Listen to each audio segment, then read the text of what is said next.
तोर मोर छोट बड़ निजर कल सब भूली जाई थरे केवल मनीषटे हो जाओ। भगवान जदि बापा कि माँ समान तेरे थरे तांकर से ही कुनी संतान हो जाओ। देखिव समस्ते तुमर निजर लगे आ तुमे समस्तंकर हो जीव।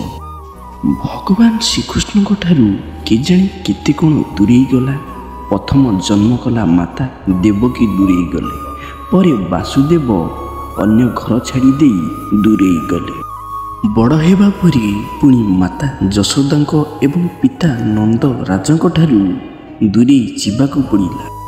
प्रेमिका राधा राणीको ठारू दूरे जीवाकू पड़िला। गोपपुर दूरे गला, पुणी मथुरापुर दूरे गला।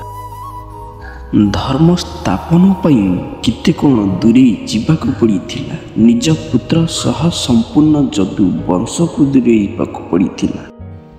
आमको तो केवल श्रीकृष्णकर हस हस मुह मने अछि, तांको दुख तो आमको जଣା ही नाही।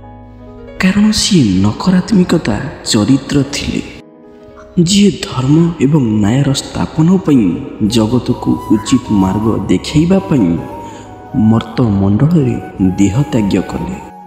किंतु दुर्भाग्य आमको केवल तांको प्रेम कथा जଣା अछि। कहिथिबा गीता विषय रे अल्प किछि जଣା अछि, किंतु तांको सारा जीवनर अमूल्य शिक्षा, तांको त्याग्य एवं बलिदान विषय रे खास किछि जଣା अछि। थरे केबे समय बाहर करी श्रीकृष्ण को संपूर्ण जानिबा को चेष्टा करंतु। जीवन को बंचिबार सठिक मार्ग तांको ठारू भल आउ काहा ठारू मिलिबो नाही। सब किछि हरैबा परे मध्य किपरि खुशी रे रहिबे, यह प्रभु श्रीकृष्ण ठारू बहुत भल से शिखी हेबो।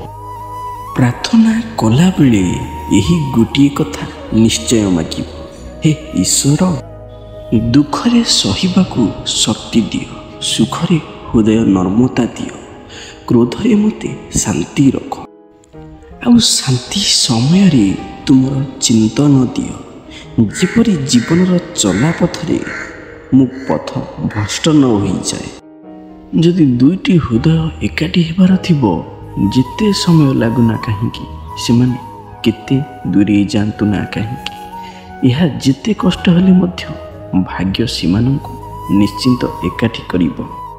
सूर्य एका ही सब बेले चमकू थाए। निजको सूर्य भली बनैबाकू शिखिबा पई निज उपरे भरोसा रहिबा निहात जरूरी।